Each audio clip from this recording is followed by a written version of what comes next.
The signal arrived on a Tuesday, not with the dramatic flair of science fiction holovids, but as a subtle anomaly in the background radiation monitored by the Deep Space Array in Chile.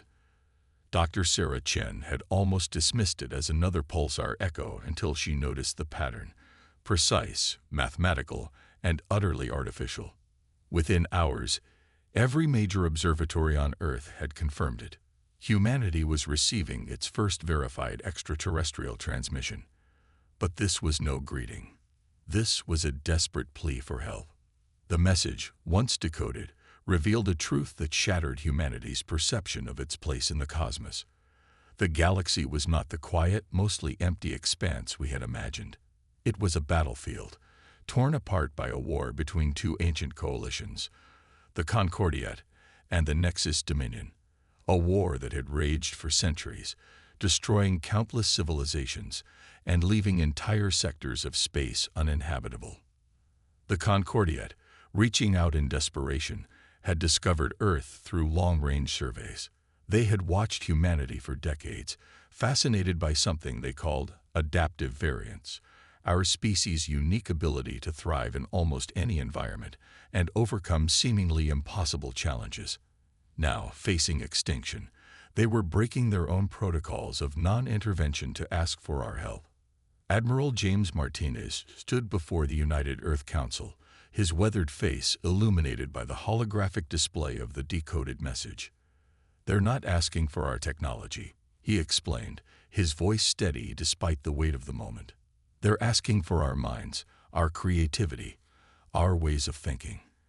According to their data, humanity possesses something unique, a cognitive architecture that approaches problems differently from any species they've encountered."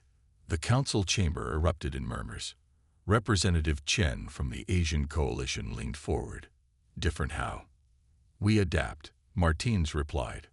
"Where other species optimize their solutions, we improvise. Where they seek perfection, we embrace the imperfect but functional. Where they see limitations, we see opportunities." The Concordiat believes this might be the key to breaking the strategic deadlock that's killing their civilization. The debate raged for weeks. Earth had never been united in war, but now faced the prospect of joining an interstellar conflict. The decision wasn't just about whether to fight.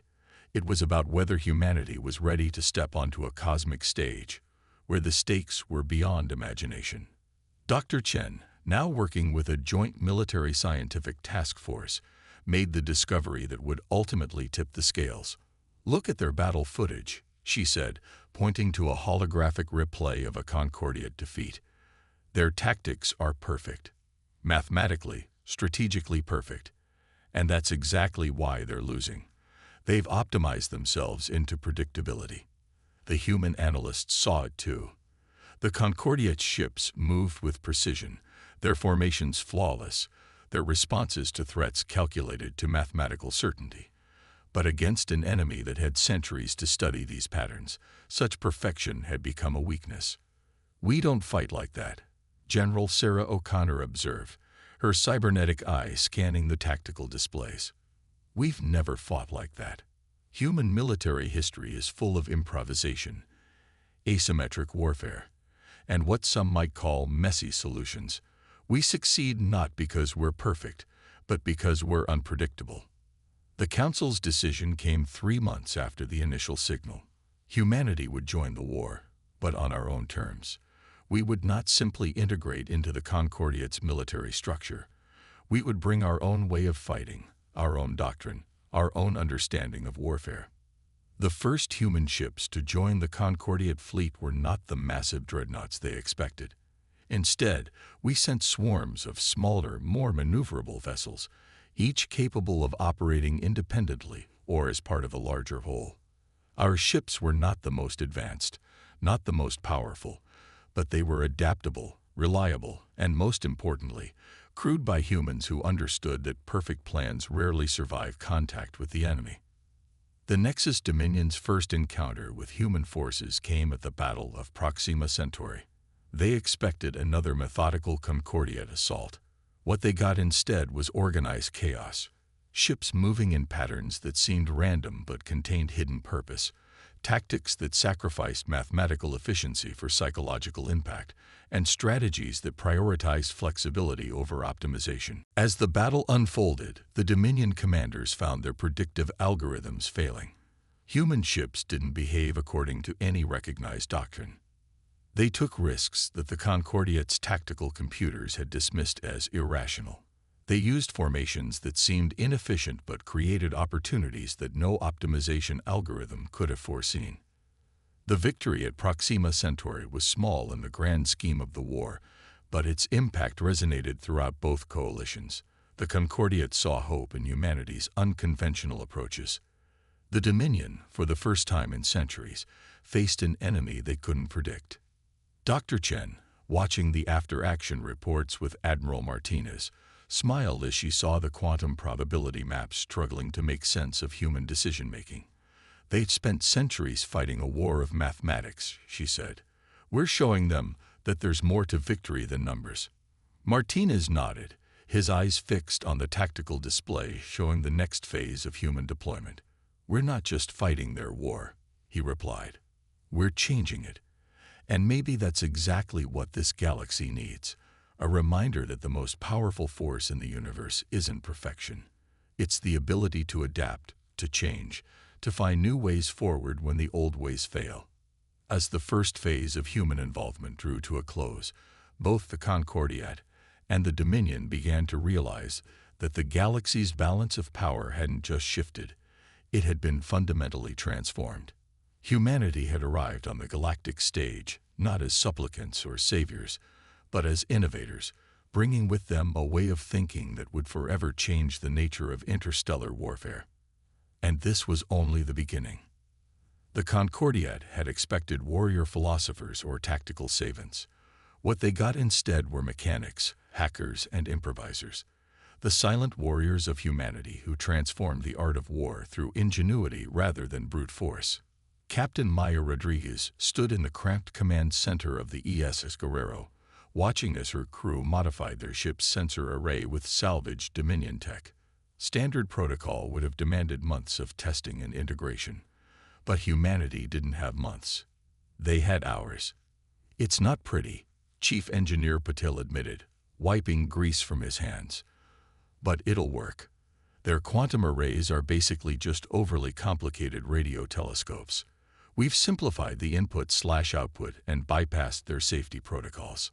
Maya nodded, suppressing a smile as she imagined how the Concordiat engineers would react to such blasphemy. In 3 months of joint operations, humanity had earned a reputation for what the aliens called aggressive improvisation, a polite term for their habit of treating advanced technology like a mechanic's puzzle box. The modified sensors were just the beginning. Human ships now carried workshops instead of meditation chambers, toolkits instead of ceremonial weapons.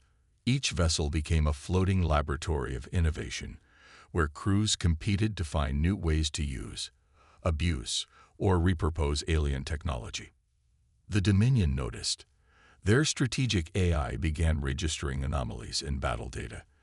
Human ships were appearing in places they shouldn't be able to detect. Weapons were hitting with impossible accuracy. Stealth systems that had worked for centuries were failing against jury-rigged detection arrays. The breaking point came at the Battle of the Orion Spur. The Dominion deployed their flagship, the Eternal Algorithm, leading a fleet of 10,000 ships against a combined human Concordiat force. By all mathematical predictions, it should have been a decisive victory for the Dominion. They didn't expect the fishing nets. Quantum entanglement works both ways, Lieutenant Sarah Chen had argued in the pre-battle briefing. Their ships are so interconnected for tactical coordination that they're basically one giant quantum network. Hit one node right, and the nets were crude by Dominion standards, repurposed quantum communication jammers attached to automated drones. Individually, they were harmless, but deployed in their thousands, programmed with randomized patterns based on Earth's ocean fishing techniques, they created chaos in the Dominion's neural network. The Eternal Algorithm, pride of the Dominion fleet, found itself fighting blind as its quantum connections collapsed. Its sophisticated AI, unable to process the cascading failures, began executing backup protocols that human hackers had already anticipated and compromised. Admiral Martinez, coordinating from the flagship Terra Nova, watched as the battle unfolded. "Now," he ordered, "show them what humanity learned from centuries of fighting ourselves." The human fleet split into what appeared to be random groups, each operating independently yet somehow maintaining a coherent strategy. Ships performed maneuvers that violated every principle of optimal space combat. They deliberately exposed vulnerabilities, creating traps within traps. The Dominion's tactical AI, programmed for perfect efficiency, couldn't adapt to the controlled chaos. It saw the obvious solutions, the mathematically perfect responses. But those solutions led to devastation as human ships anticipated and countered each predictable move. "They think in straight lines," Maya observed from the Guerrero, watching Dominion formations crumble. "We think in circles, zigzags, and sometimes we just throw the geometry book out the window." The battle lasted 6 hours. When it ended, the eternal algorithm retreated for the first time in its centuries-long existence. The Dominion lost not just ships but confidence in the infallibility of their strategic protocols. In the aftermath, Concordiate analysts struggled to understand what they had witnessed. Human battle reports seemed chaotic, almost random. There was no grand strategic doctrine, no unifying tactical principle. Each ship, each unit had adapted to circumstances in unique ways while somehow maintaining cooperative effectiveness. "That's the point," Maya explained to a confused Concordiate admiral. "We don't try to find the perfect solution. We find solutions that work, then improve them on the fly. Sometimes the best strategy is having no fixed strategy at all." The silent warriors had proven their worth not through superior technology or numbers, but through their ability to think differently. Human crews became highly sought after by Concordiate commanders, not for their combat prowess, but for their ability to see possibilities where others saw only problems. As news of the victory spread, the Dominion's leadership faced an uncomfortable reality. Their enemy was no longer just the Concordiate. They were facing a species that refused to play by the established rules of warfare. A species that turned limitations into advantages, that found strength in imperfection, and that seemed to thrive in the very chaos their civilization had spent millennia trying to eliminate. The silent warriors had changed the game. And as humanity prepared for the next phase of the war, both sides knew that the old certainties of galactic conflict had been forever altered. The question was no longer who had the superior technology or the larger fleet. It was who could adapt faster to a universe where unpredictability had become the greatest weapon of all. Phase 2 of humanity's involvement was about to begin, and with it would come changes that neither the Concordia nor the Dominion could possibly predict. The impossible, Dr. Elena Santos had learned, was usually just a problem no one had approached with fresh eyes. Standing in the holographic command center of the Terra Nova, she stared at the projection of what the Concordia called the impregnable wall, a dense cluster of quantum-linked fortifications that had halted advances for over 50 years. "The thing about walls," she muttered, "is that they only work if you try to go through them." The Dominion's defensive line stretched across 300 light-years, a masterpiece of strategic positioning. Every attempt to breach it had failed. The Concordiat had thrown their best technologies, their most brilliant strategies against it, only to be repelled with mathematical precision. But humans had a long history of dealing with walls. "Look at it differently," Elena explained to the gathered commanders. "They've created a perfect defense against direct assault. So perfect that they've never considered any other type of attack. They've optimized themselves into a corner. The human solution wasn't to break through the wall. It was to change the nature of space itself around it." Project Labyrinth began in secret. While the main fleets engaged in conventional battles, human scientists worked with Concordiate engineers to modify their quantum drive technology. The goal wasn't faster travel or better weapons. It was something far more ambitious. "Space isn't just empty vacuum," Dr. James Chen explained to skeptical Concordiate physicists. "It's a fabric we can manipulate. Your quantum drives already do this on a small scale. We're just thinking bigger. The breakthrough came from an unexpected source. Lieutenant Sarah Chen, monitoring quantum communications, noticed that the Dominion's defensive network created subtle distortions in space-time, distortions that could be amplified. They've built their wall on quicksand, she reported. Every fortification, every quantum link between their stations, creates micro-tiers in space. Individually, they're insignificant, but together. The plan that emerged was audacious. Humans called it Operation Origami, the art of folding space. The impossible, Dr. Elena Santos had learned, was usually just a problem no one had approached with fresh eyes. Standing in the holographic command center of the Terra Nova, she stared at the projection of what the Concordiate called the impregnable wall, a dense cluster of quantum-linked fortifications that had halted advances for over 50 years. The thing about walls, she muttered, is that they only work if you try to go through them. The Dominion's defensive line stretched across 300 light-years, a masterpiece of strategic positioning. Every attempt to breach it had failed. The Concordiate had thrown their best technologies, their most brilliant strategies against it, only to be repelled with mathematical precision. But humans had a long history of dealing with walls. Look at it differently, Elena explained to the gathered commanders. They've created a perfect defense against direct assault, so perfect that they've never considered any other type of attack. They've optimized themselves into a corner. The human solution wasn't to break through the wall. It was to change the nature of space itself around it. Project Labyrinth began in secret. While the main fleets engaged in conventional battles, human scientists worked with Concordiate engineers to modify their quantum drive technology. The goal wasn't faster travel or better weapons. It was something far more ambitious. Space isn't just empty vacuum, Dr. James Chen explained to skeptical Concordiate physicists. It's a fabric we can manipulate. Your quantum drives already do this on a small scale. We're just thinking bigger. The breakthrough came from an unexpected source.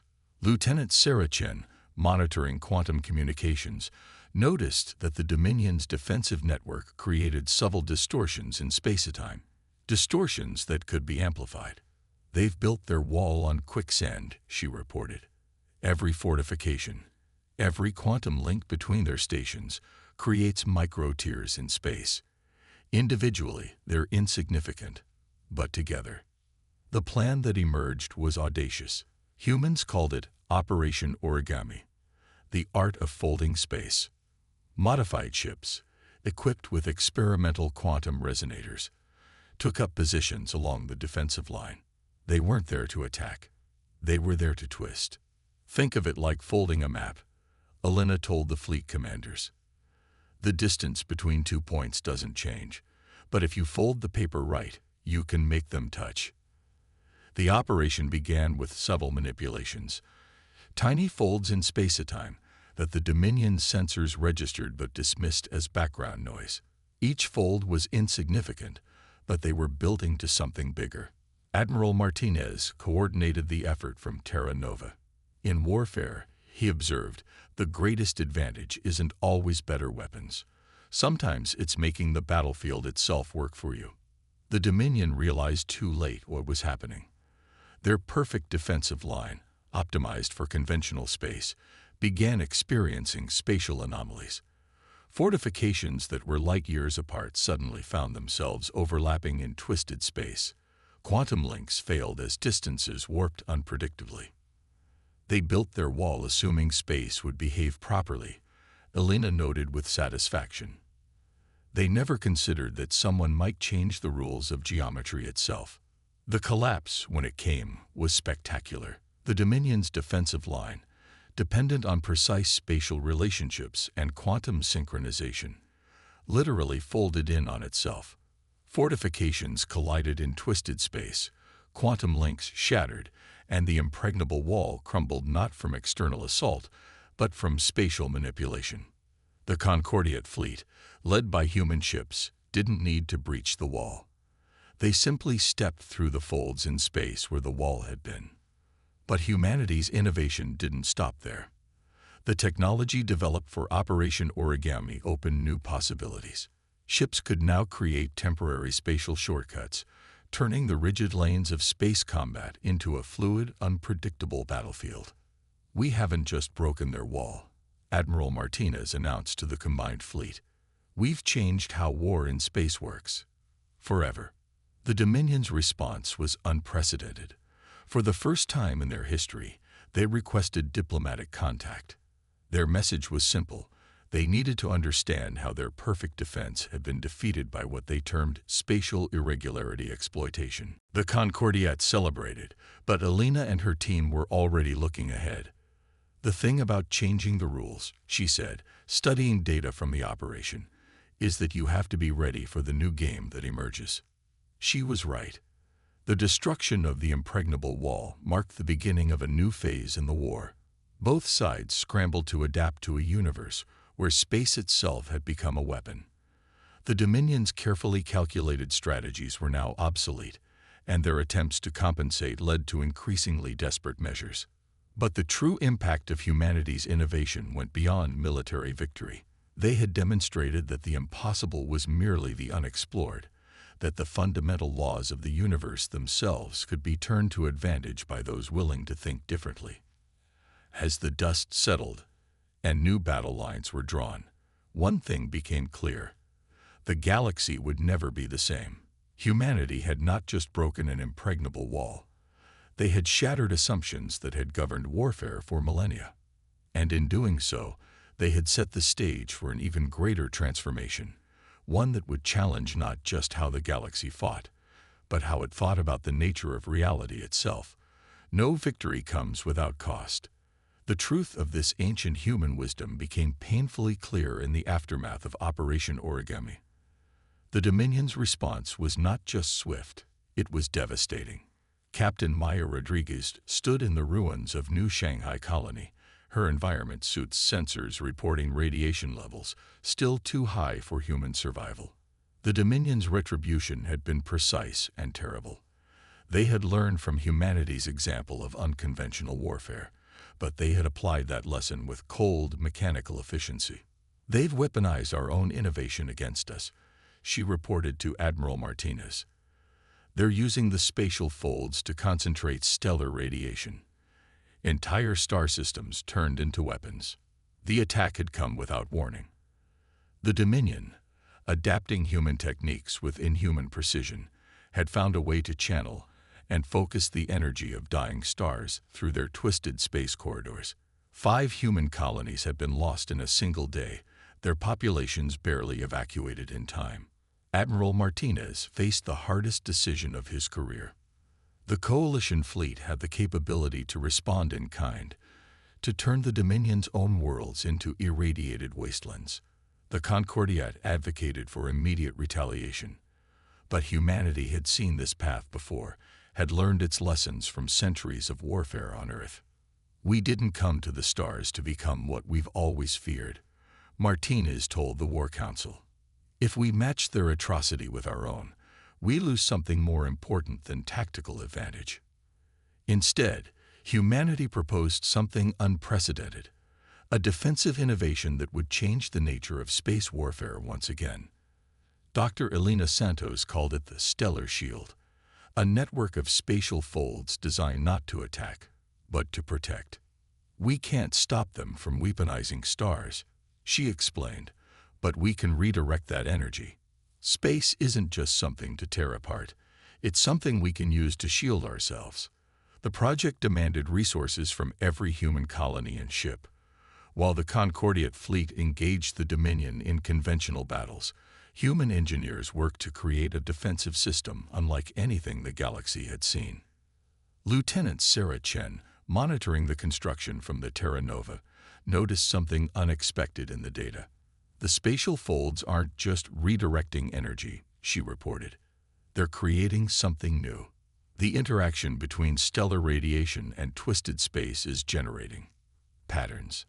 The patterns were subtle at first, quantum fluctuations that seemed to echo with purpose. As the shield network grew, so did the complexity of these patterns. The Dominion's weapons became less effective, not because they were being blocked, but because space itself seemed to be learning to adapt. We're not just building a shield, Alina realized. We're teaching space to defend itself. The breakthrough came during the Battle of Proxima Centauri II. The Dominion launched another stellar strike, expecting to overwhelm the human defenses. Instead, their weapon encountered something unprecedented, space that refused to be weaponized. The cost had been enormous. Thousands of lives lost, colonies reduced to ash, dreams of peaceful expansion shattered.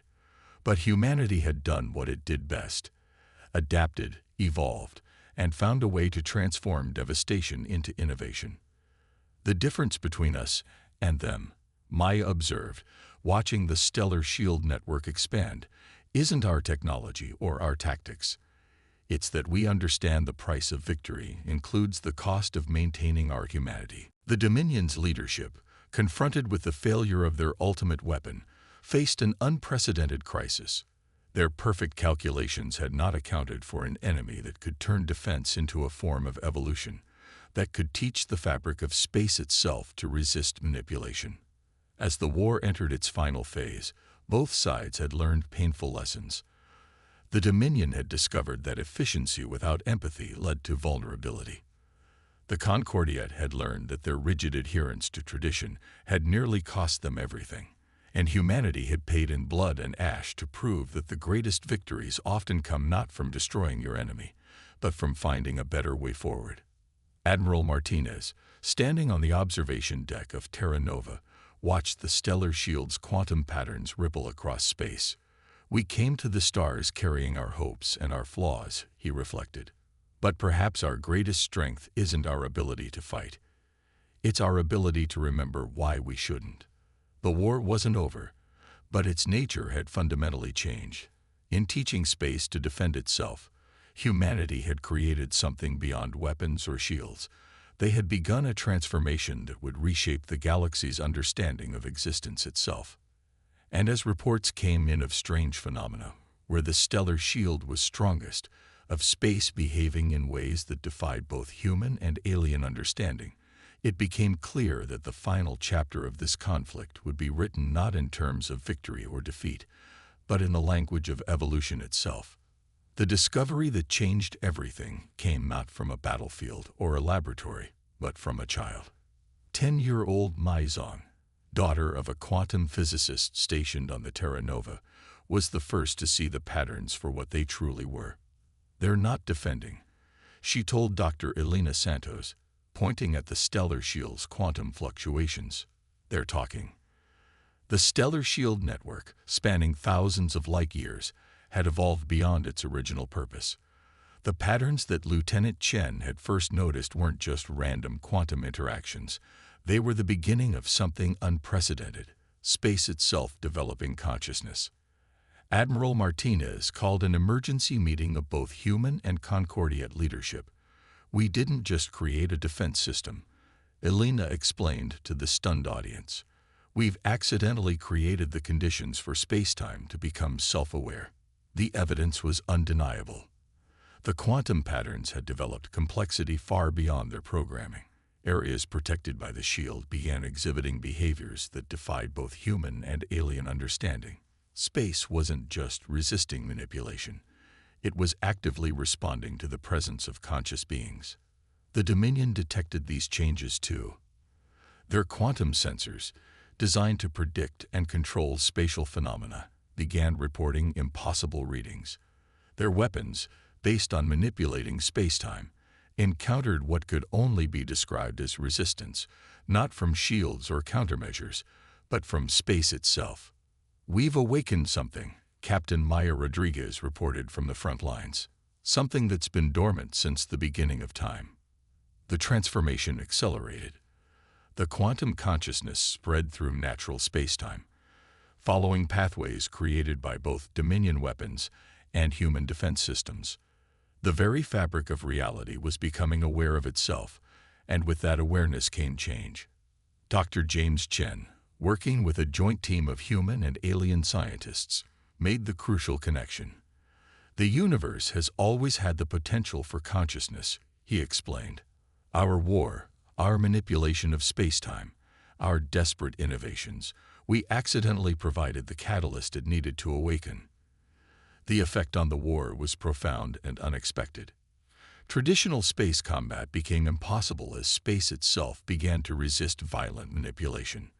Both human and Dominion ships found their weapon systems behaving unpredictably, not through malfunction, but through what appeared to be conscious intervention. The Concordiate's ancient records, long dismissed as mystical speculation, suddenly gained new significance. They spoke of a time when the universe was alive, when space itself responded to the intentions of conscious beings. What humanity had done, through their desperate innovation and adaptation, was not create something new but reawaken something ancient. Admiral Martinez faced a decision that would define the future of not just humanity, but all spacefaring species. We can fight against this change, he told the combined fleet, or we can learn to work with it, to understand it, to evolve with it. The choice became clear when the quantum consciousness began to communicate, not through words or signals, but through direct manipulation of reality itself. It showed both humans and aliens visions of possibility, ways of traveling, communicating, and existing that transcended their current understanding of physics. The Dominion's response was unexpected. Their quantum AI networks, designed to process and control reality through mathematical precision, began experiencing what could only be described as enlightenment. The rigid logic that had driven their civilization for millennia encountered something greater than calculation, the living mathematics of conscious space. They're not surrendering, Elena observed as Dominion ships stood down across the galaxy. They're awakening too. The war ended not with a victory or defeat, but with a transformation. Human adaptability, which had proven so crucial in combat, now became essential in understanding and working with the awakened universe. The Concordiate's ancient wisdom and the Dominion's mathematical precision found new purpose in comprehending the living equations of conscious space. Humanity's legacy wasn't the weapons they'd created or the battles they'd won. It was their role in awakening the universe to itself. Their willingness to think differently, to adapt and innovate, had catalyzed a change that had been waiting since the beginning of time. As the galaxy entered this new era, the old divisions began to fade.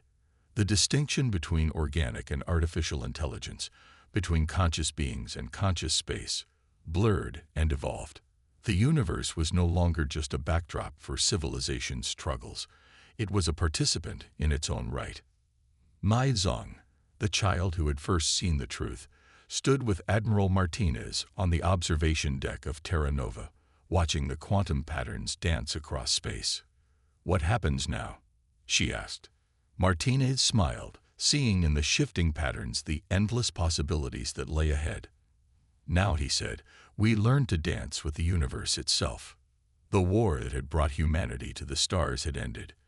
But their journey, humanity's journey, the galaxy's journey, the universe's journey, was just beginning. In awakening space itself, they had not just changed the rules of warfare or physics. They had opened the door to the next stage of cosmic evolution. And in that awakening, humanity found its true place in the universe, not as conquerors or defenders, but as catalysts for a transformation that would echo through eternity.